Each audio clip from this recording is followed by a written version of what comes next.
Salutare, dragi iubitori ai cafelei! Bine ați venit pe primul canal de YouTube din România, dedicat modului în care îți poți seta propria ta cafenea de acasă, bineînțeles cu cafea de calitate. Eu sunt Andrei Bolocan și sunt ownerul prăjitoriei artizanale Claro Cafe.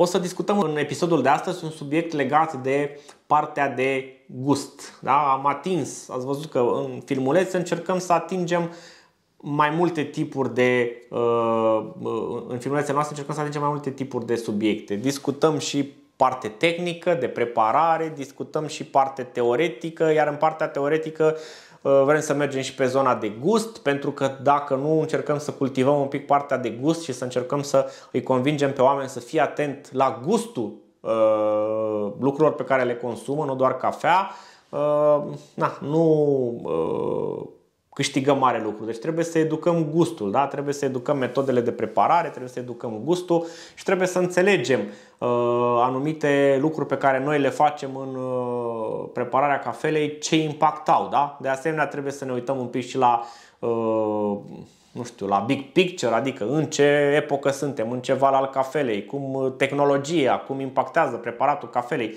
lucruri de genul ăsta. Bun, deci în episodul de astăzi o să discutăm din nou un pic de partea aromatică, pe care am mai atins-o într-un episod anterior. Și o să discutăm despre gustul umami, cum zic cu unii că ar fi. O să luăm din nou pro și contra și o să încercăm să nu tragem noi concluziile, ci să îi lăsăm pe alții să le tragă. Cum vă spuneam într-un episod anterior, omul are 4 gusturi principale. Are gustul dulce, sărat, acru și amar. Da? Sunt cele 4 gusturi de bază pe care le simțim cu limba și cu cavitatea bucală. Ok, este clar că dacă ne-am bazat doar pe aceste gusturi, lumea în jurul nostru ar deveni destul de anostă. De exemplu, sunt sigur că și mărul, și pruna, și o tocăniță o putem...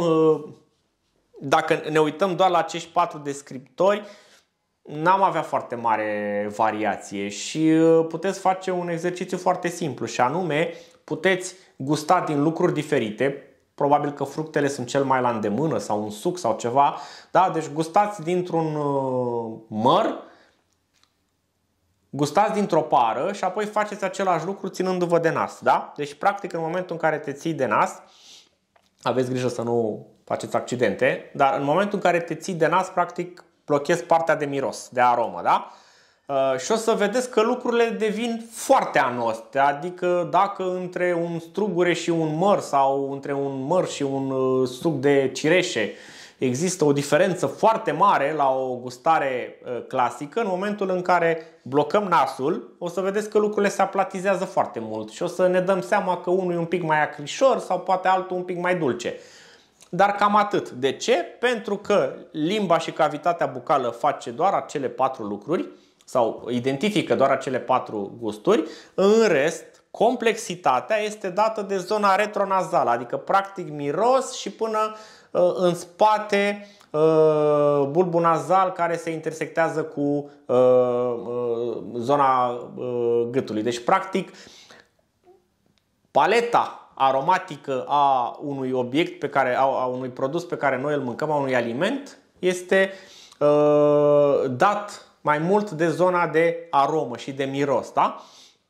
Și practic nu ne-am putea bucura de partea sau de complexitatea totală a unui aliment dacă nu am folosit partea de miros, da? Pentru că dacă ne folosim doar de cele 4 gusturi, o să vedem că diferența dintre un suc de cireșe și un măr nu e foarte mare.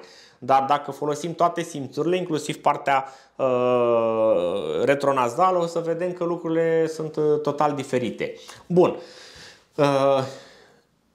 Și practic, în momentul de față, există discuții despre așa zisul gust umami, cum că practic omul ar percepe și al cincilea gust, și anume cel umami, și nu doar partea de dulce, acru, sărat și amar. Și o să vedem apoi relația dintre acest gust și cafea, pentru că eu am auzit foarte mult de zona asta de umami tot în momentul în care am început să aprofundez partea de cafea. Bine, apoi am văzut că este folosit foarte mult termenul și în bucătărie, da? Deci practic tot ce are legătură cu mâncatul, că de acolo vine termenul. Umami vine din limba japoneză, da? Și este ceva specific zonei asiatice, prin care oamenii descriu ceva legat de aliment, da? Nu este acru, nu e dulce, nu e sărat, și el a fost foarte mult asimilat cu gustul savuros, da? Și la ce se referă asiaticii când zic umami? Asiaticii se referă când zic umami la ceva care are o textură aparte, la ceva care, cum să zic, dă un gust plin alimentului pe care îl ingerează și este un pic legat de partea asta de carne, brânză și anumite lucruri pe care diverse paste de orez pe care ei le fac în zona asiatică și mai ales soia.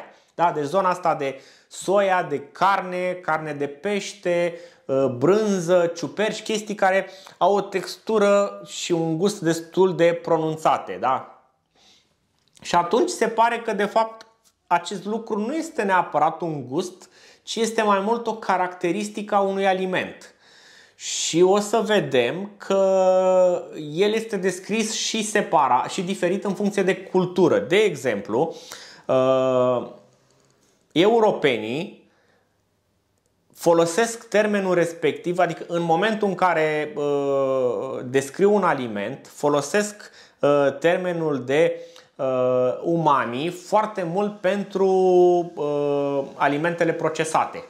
Și de aici o altă legătură a gustului umami cu acel glutamat, da? Practic glutamatul este un derivat, da? Este un gust care poate fi asociat unei categorii de săruri, da? De exemplu glutamatul de sodiu, și practic în final el este un aminoacid, da? Un derivat al unui aminoacid. Ei, în zona occidentală, în vest, în Europa de vest, America, acest glutamat este foarte mult prezent și adăugat în alimentele procesate. Da? Ați auzit de glutamatul de sodiu care e prezent peste tot, în produsele de la McDonald's, în carnea procesată, în absolut tot. Da? Deci este o chestie care potențează gustul. Deci, revenind înapoi, vedem că asiaticii descriu umami ca fiind ceva care ține de textură și ceva care are un impact puternic asupra lor oamenilor când îl gustă, fie ca și gust, fie ca și textură, da? În partea occidentală, acest umami a intrat un pic în zona asta de alimente procesate, pentru că de fapt ce fac oamenii când procesează alimente? Le potențează gustul. De ce? Ca să le facă mai apetisante și să le facă mai atractive pentru creier. În momentul în care pui anumite combinații pe limbă, acelea dau un impuls care se duce la creier și care acel creier primește o chestie din zona satisfacției, da? Și vedem că s-au făcut teste și în momentul în care oameni din diverse culturi au gustat anumite produse, le-au descris diferit. De exemplu, vă spuneam, europenii tind să recunoască foarte ușor gustul dulce și sărat.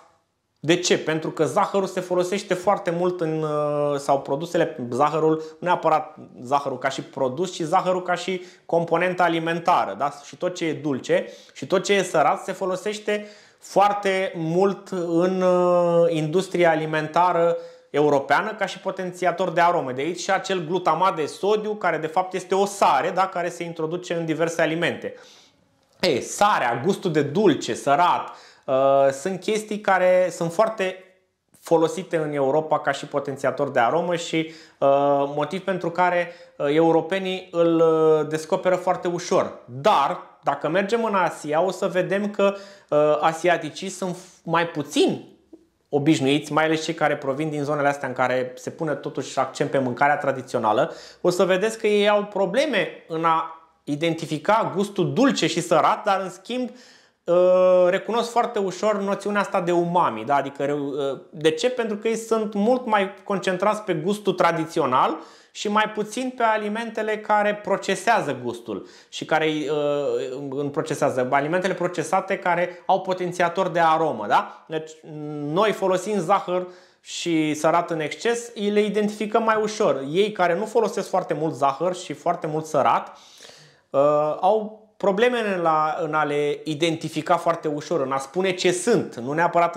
în a le identifica, pentru că cu cât un aliment e folosit mai puțin într-o parte, cu atât toleranța la el este mai mare, da? Deci, mai mică, pardon. Deci practic dacă tu folosești sare în exces, alimentele o să pară din ce în ce mai puțin sărate și tu o să pui din ce în ce mai multă sare. Deci a nu se înțelege că ei nu identifică săratul și dulcele, îl identifică mai bine decât noi, pentru că ei nu folosesc atât de în exces lucrurile astea, doar că nu-l recunosc. Da? Adică să ne înțelegem, când am zis nu-l identifică, în sensul în care nu-l recunosc, nu că nu-l simt.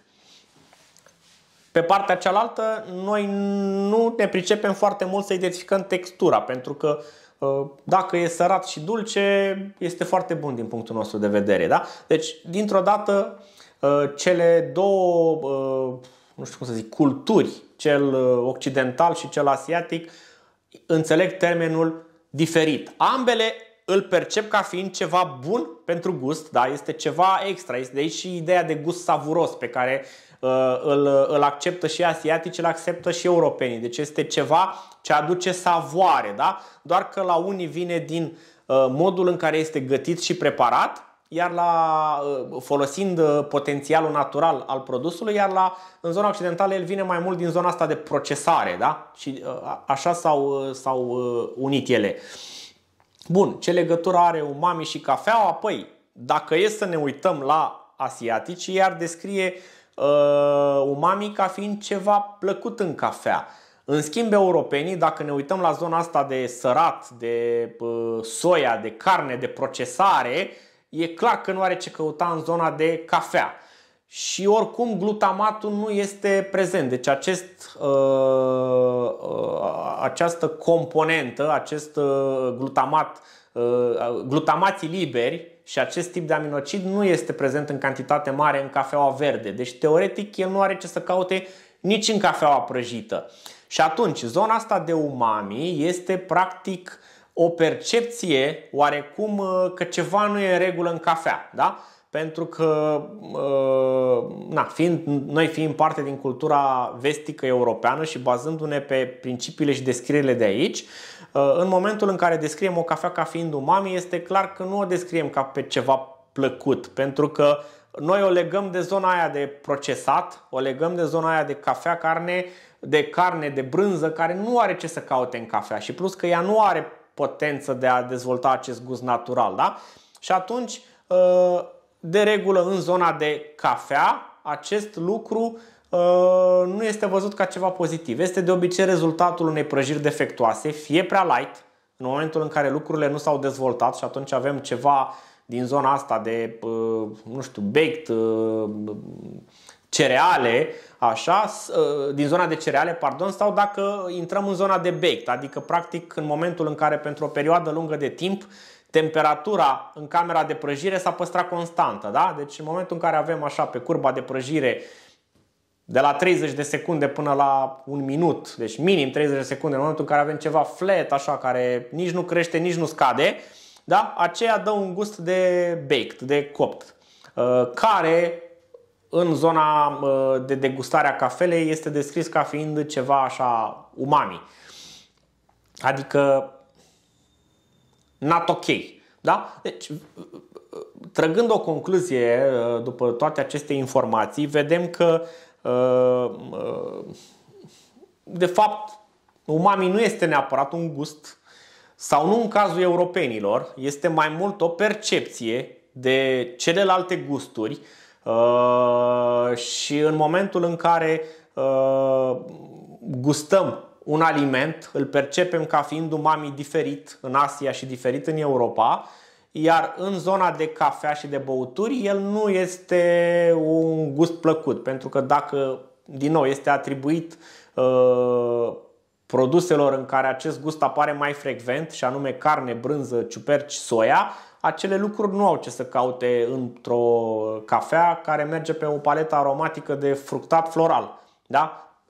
Dulce, sweetness, da? Deci nu are ce să caute în zona respectivă. Deci, revenind, nu este un gust, ci este mai mult o percepție, este perceput diferit în funcție de cultură și strict legat de zona de cafea, el nu este foarte mult prezent. Dacă vreți să testați un pic zona asta de umami, mergeți la un restaurant asiatic, dar un restaurant asiatic cu, nu știu, cu cunoscut, nu așa un fast food asiatic sau cineva care livrează acasă, da?